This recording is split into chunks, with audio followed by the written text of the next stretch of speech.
Varicose veins కి సరైన చికిత్స కోసం సంప్రదించండి ఎవిస్ హాస్పిటల్. వేరికోస్ వెయిన్స్ కి సరైన చికిత్స కోసం సంప్రదించండి ఎవిస్ హాస్పిటల్. నమస్తే రమగారు. నమస్తే జయ. రమగారు, మనకి ఈ నెలలోనే పోలిపాఠ్యం ఉంది, పోలీస్ వర్గారోహణ. ప్రతి సంవత్సరం మీరు చెప్తూనే ఉంటారు, ఏ సంవత్సరానికి ఆ సంవత్సరమే కదా. అంతే కదా. మరి పోలిపాఠ్యమి అంటే ఏంటి, దాని విశిష్టత, దీనికి ప్రత్యేకించి ఒక కథ కూడా ఉంది కదా, అది ఇంకొకసారి చెప్పుకుందామండి. నీకు కూడా నోటికి వచ్చేసింది. ఈ కార్తీక మాసపు చివరి రోజు వెళ్ళగానే తెల్లవారి పోలిపాడ్యమి, మార్గశిర శుద్ధ పాడ్యమి. కార్తీక మాసపు మొదటి రోజు బలిపాడ్యమి చేస్తాం. అవును, ఆ రోజున బలి చక్రవర్తి ప్రీత్యర్థం దీపాలు పెడతాం, దానాలు చేసుకుంటాము కదా. చివరి రోజు ఇప్పుడు ఈ పాడ్యమి నాడు కార్తీకం మొదలైతే బలిపాడ్యమి నాడు పోలిపాడ్యమితో కార్తీక ఆరాధనలు మొత్తం పూర్తయిపోతాయి. కార్తీక పురాణం వింటాం కూడా పూర్తయిపోతుంది. 30వ రోజు కింద వస్తుంది. మామూలుగా ఏంటంటే మనం రోజులు లెక్క పెట్టుకుంటాం. అవునండి, 30 రోజులు 30 కథలు. అయితే తిథుల ప్రకారం 29 రోజులకే మాసం ఫినిష్ అయిపోతూ ఉంటుంది మనకి. పాడ్యం నుంచి మన అమావాస్య దాకా అయిపోతుంది కదా. ఇంచుమించుగా 30వ రోజున పోలిపాడ్యమే పడుతుంది. కార్తీక పురాణపు కథల్లో ఇది చెప్పాను నేను. 30వ రోజు పారాయణ కూడా ఉంది. 30వ రోజు కార్తీక పురాణ శ్రవణం ఉన్నది. ఓకే. కానీ ఒకసారి మళ్ళీ చెప్తే, ఇదేంటంటే నెల పొడుగున దీపాలు పెట్టిన వాళ్ళు ఆఖరి రోజైనటువంటి ఈ కార్తీక అమావాస్య దిగగానే వచ్చే పాడ్యమి నాడు తెల్లవారుజామున నీటిలో దీపాలు వదిలిపెట్టడం, జ్వాలాతోరణ సమర్పణ చేస్తారు. నీళ్లలో అమ్మ వెళ్ళిరా అని కార్తీక దీప జ్యోతిని పంపిస్తారు, సాగనంపటం. ఈ నెల రోజులు స్నానాలు చేస్తారు. తెల్లవారుజామునే ఒక పొద్దులు ఉంటారు, ఉపవాసం చేస్తారు, పుట్టిగా నక్తాలు ఉంటారు. తర్వాత దానాలు చేస్తారు, రకరకాలు దుప్పట్లు గిప్పట్లు అలాంటివి కూడా దానం చేస్తాము. మనం బట్టలు వస్త్రదానం చేస్తాం.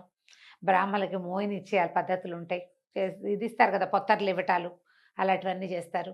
తర్వాత దేవాలయ దర్శనాలు చేస్తాం, ఎక్కడైనా తీర్థాటన చేస్తాం, ప్రతిరోజు దీపారాధన చేసుకుంటాము, తులసి ఆరాధన చేస్తాం. ఎన్ని రకాలు ఉన్నాయి కార్తీకంలో, ఎన్నో రకాల ఆరాధనలు చెప్పారు, ఎన్నో రకాల ఉపాసనలు.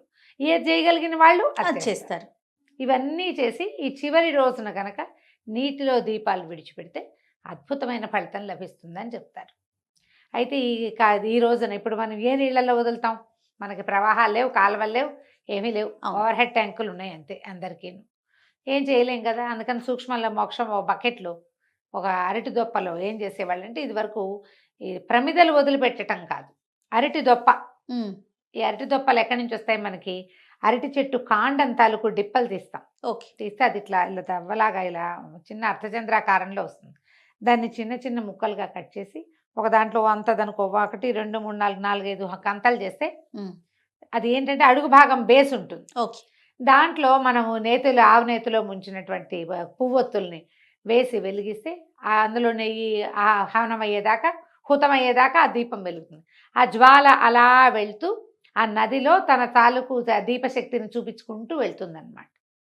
ఇప్పుడు మనం ఏం చేయాలి? కనీసం ఇళ్లలో ఉన్న ఓ బకెట్లోనే అన్నిట్లో వదిలిపెట్టడం. ఓకే.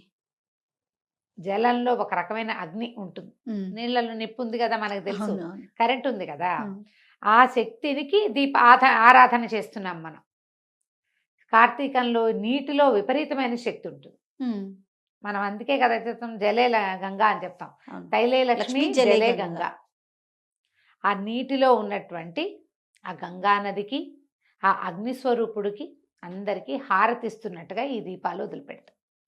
ఈ కార్తీకంలో ప్రవాహంలో దీపాలు వదిలిపెడితే బాగా మంచు వచ్చేస్తుంది కదా, ఆ ప్రవాహంలో అటు ఇటు ఉన్న వాళ్ళకి దీపాల వెలుగు కూడా వస్తుంది. ఆ దీపం వల్ల వచ్చేటువంటి కాస్మిక్ ఎనర్జీ, ఒక రకమైన ఇది వస్తుంది కదా, దీపశక్తి, అది మన నుంచి ముందుకెళ్తుంది అన్నమాట. మన జీవశక్తిని పెంచుకుంటూ వెళ్తుంది. అందుకోసమని చేసేవాళ్ళం. మనకు అవకాశం లేదు కాబట్టి బకెట్లో అయినా వేసుకోవటం. ప్రవాహాల్లో వదిలిపెట్టేవాళ్ళు పాత రోజుల్లో చేసేవాళ్ళు. మా వాకిట్లో చెరువు ఉంది కదా, మా ఊళ్ళో చేసుకునేవాళ్ళు చెరువులో వదిలిపెట్టడం. చెరువులో ఎంత చెరువు ఇటు నుంచి అటు వెళ్తుంది. కాలువల్లో వదిలితే చాలా మంచిది, నదీ ప్రవాహాల్లో వదిలితే మంచిది, విశేషమైన ప్రయోజనం లభిస్తుంది. దీనికి అనుబంధంగా ఒక చిన్న కథ చెప్తారు. పోలమ్మ పోలి కథ, పోలి స్వర్గారోహణ చేసిన కథ అని చెప్తారు. స్వర్గారోహణం చేయటం అంటే ఎప్పుడు చేస్తారు? మరణించాక, కాలం చేశాక ఆమెకి కాలం తీరిపోయిందని అందుకే స్వర్గారోహణం చేసిందని ఒకటి చెప్తారు. బొందితోటే స్వర్గారోహణ చేసిన శరీరంతో వెళ్ళిపోయింది అని ఒక కథ చెప్తారు. మనం ఏ కథ అయినా చెప్పుకోవచ్చు. ఈ పోలి అనే అమ్మాయి ఒక రజక కుటుంబంలో ఆఖరి కోడలు. మిగిలిన వాళ్ళంతా కొంచెం గద్దరి వాళ్ళు, తెలివైన వాళ్ళు. పోలి మెతకది, భక్తురాలు. ఆ అమ్మాయికి ముందు నుంచి దేవుడికి దండం పెట్టుకోవటము, ఏదైనా మంచి పని చేయటము అవి ఉండేవి. ఇప్పుడు వీళ్ళంతా కూడా ఏంటంటే ఈ నిత్య పూజా విధానాలు లేని కాలం అది. ఓ ఈ కథాకాలము రోజువారీ దీపారాధన చేయటం, రోజువారీ భజన చేసుకోవటం, రోజువారీ పూజలు, గుళ్ళోకి వెళ్ళటాలు అవి లేవు. అందరూ గుళ్ళోకి వెళ్ళే రోజులు కూడా కావు. ఓ ప్రత్యేకంగా కార్తీక మాసం ఆరాధనా మాసంగా ఉండేది ఆ కాలంలో.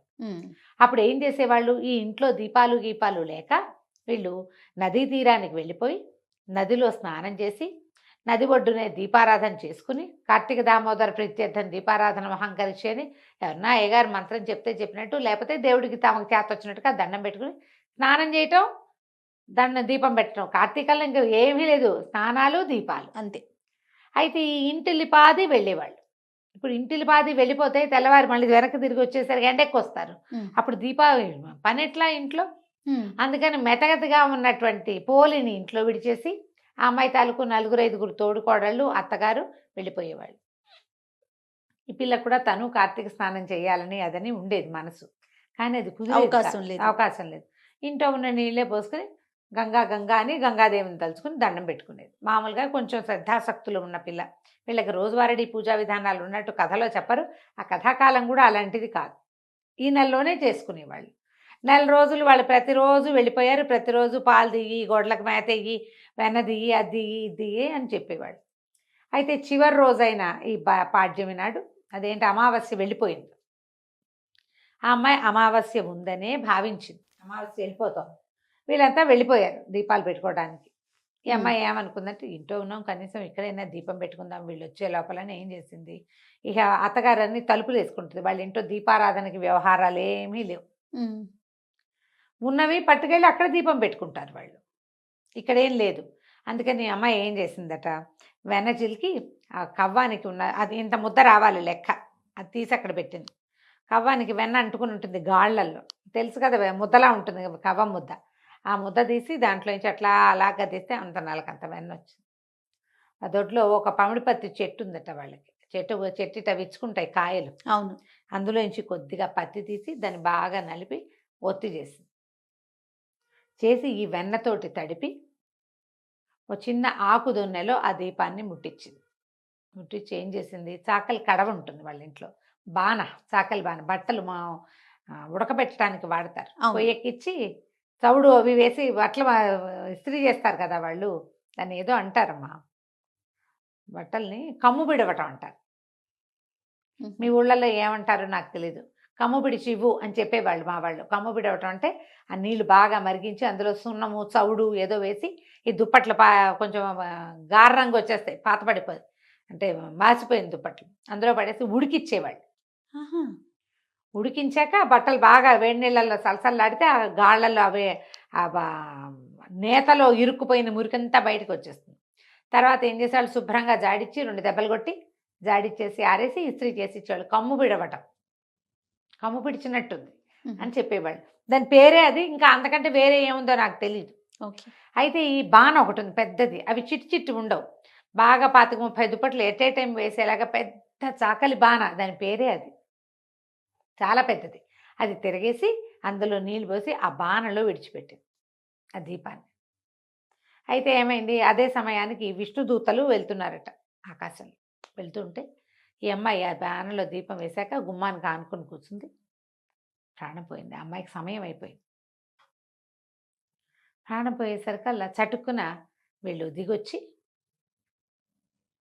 దేవదూతలు ఎవరు కూడా విష్ణు పార్షదులే వచ్చి ఆ అమ్మాయిని చేదుకుని దాంట్లో కూర్చోబెట్టుకున్నారు. పుష్పక విమానంలో ఒక విమానం వేసుకొచ్చారు వాళ్ళు. వీళ్ళిద్దరూ ఎట్లా ఉన్నారు, శంఖచక్రాలు ధరించి తామర పువ్వులు మెళ్ళలో దండలు కూడా కమలాలంకృతులుగా ఉంటారు వాళ్ళు. ఓహో, సాక్షాత్ విష్ణు స్వరూపులుగానే ఉంటారనమాట. చక్కగా ఉన్నారు, పద్మమాలాలంకృతులుగా ఉన్నారు అని చెప్తారు. ఎప్పుడైతే ఈ అమ్మాయి ఆ విమానంలో కూర్చుందో కాళ్ళు వేళ్లాడేసుకుని కూర్చుందట, పక్కన ఒదిగి. కూర్చునేసరికల్లా ఈ అమ్మాయి వీళ్ళింటి నుంచి విమానం లేచేసరికల్లా చుట్టుపక్కల వాళ్ళు చూసేశారు. చూసేసి అమ్మో అమ్మో పోలిని తీసుకుపోతున్నారు, పోలికి స్వర్గం వచ్చేసిందని కేకలు పెట్టారు. పెట్టేసరికల్లా ఆ కేకలు ఒక్క కేక నుంచి ఓ కేక అట్ట పోయి ఆ నది తీరం నుంచి స్నానం చేసి తిరిగి వస్తున్న అత్త ఆ తోడుకోడళ్ళకి వినపడింది. అందరూ ఆశ్చర్యపడి, ఇదేంటి 4 రోజులు దీపం మేము పెడితే దీనికేటా వచ్చింది స్వర్గం, విమానం మాకు రావాలి, దానికేటా వచ్చింది. అత్తగారు పరిగెత్తుకుంటూ వచ్చి అవి ఎగిరిపోతున్న విమానంలో నుంచి కాళ్ళు వేళ్లాడేసి కూర్చుని ఆ పోలి కాళ్ళు పట్టేసుకుందట ఆవిడ వెళ్ళటానికి. తను కూడా ఆ అమ్మాయి కాళ్ళు, అత్తగారి కాళ్ళు పెద్ద కోడలు కాళ్ళు చిన్న కోడలు, అట్ట వరుసగా 5గురు ఒకళ్ళ కాళ్ళు ఒకళ్ళు పట్టుకుని వేళ్లాడుతూ వెళ్ళారు. పైకి వెళ్ళారు కొంతమేరకి. వెళ్ళేసరికల్లా ఈ దేవదూతలు ఇద్దరు ఉన్నారు కదా, విష్ణు పార్షదులు ఇద్దరు చూసి ఈ అమ్మాయికి అవకాశం ఉంది, మీకు అవకాశం లేదని అత్తగారి చేతుల మీద ఒక దెబ్బ కొడితే మొత్తం అంతా గుంపంతా కింద పడిపోయారు. పోలీస్ స్వర్గానికి వెళ్ళిపోయింది. అది మార్గశిర శుద్ధ పాడ్యమి, అమావాస్య వెళ్ళిపోయిన మరుసటి రోజు. ఆ రోజున అమ్మాయికి స్వర్గారోహణ లభించింది. ఆఖరి రోజైనా దీపం పెట్టండి నాయనా, స్వర్గం లభిస్తుందని చెప్పడం. చివరి రోజున 4 రోజులు చేయలే, పాడ్యం నాడైనా పెట్టండి కనీసం, అంతే. ఆఖరి రోజు కార్తీక ఆరాధనలు ముగిసిన రోజునైనా మనం ఇట్లా జ్వాలాతోరణంగా కాకపోయినా ఒక దీపంగా అయినా పెట్టి కార్తీక దామోదర ప్రీత్యర్థం ఒక నమస్కారం చేసుకుంటే అదైనా ఫలితాన్ని ఇస్తుంది. అది మాత్రం ఎందుకు మానేయాలి? మనం ఏం చేస్తాం, 4 రోజులు పెట్టుకున్న వాళ్ళు ఆ రోజు పెట్టుకుంటారు. ఏ రోజు పెట్టుకోలేని వాళ్ళు ఈ రోజు అయ్యో కార్తీక మాసం అయిపోయిందని అమావాస్య నాడు అనుకోకర్లా తెల్లవారి పొద్దున్నే పెట్టండి దీపం తప్పకుండా. దీన్నే పోలిపాడ్యమి స్వర్గారోహణ కథ ఇదే చెప్తారు. ఆమెని జీవించి ఉండగానే తీసుకుపోయారని ఓ కథ చెప్తారు. జీవించి ఉండగానే తీసుకెళ్తే ఆ అమ్మాయి కాళ్ళు వీళ్ళంతా పట్టుకున్నారు. అప్పుడు కూడా ఇదే ఆ అమ్మాయి జీవించి ఉండగానే స్వర్గం లభించింది, లేదా స్వర్గం అని చెప్తారు. విష్ణు పార్షదులు వచ్చారని చెప్తారు పురాణంలో. ఆమెకు అవకాశం లభించింది. ఎందుకంటే శ్రద్ధ, ఆసక్తి, భక్తి ఈ మూడిటి వల్ల ఎంత అవకాశం ఉంటే అదేదో బ్రహ్మాండం పగలు తీసే పూజ కాకపోయినా చిన్నది కనీసం అందుబాటులో ఉన్న చిన్న దీపం పెట్టి దేవుడా ఇదంతా నీ వల్ల అని ఒక దండం పెడితే చాలదు, అంతే. అదైనా చాలు. ఆ ఒక్కరోజైనా చేతనైనంత చిన్న దీపమైనా పెట్టి నమస్కారం చేసుకోమని. ఇప్పుడు ఆ రోజు ఈ కథ వినాలా రమ్మగారు? ఈ కథ వినాలి, ఈ కథ తలుచుకుంటే మంచిది.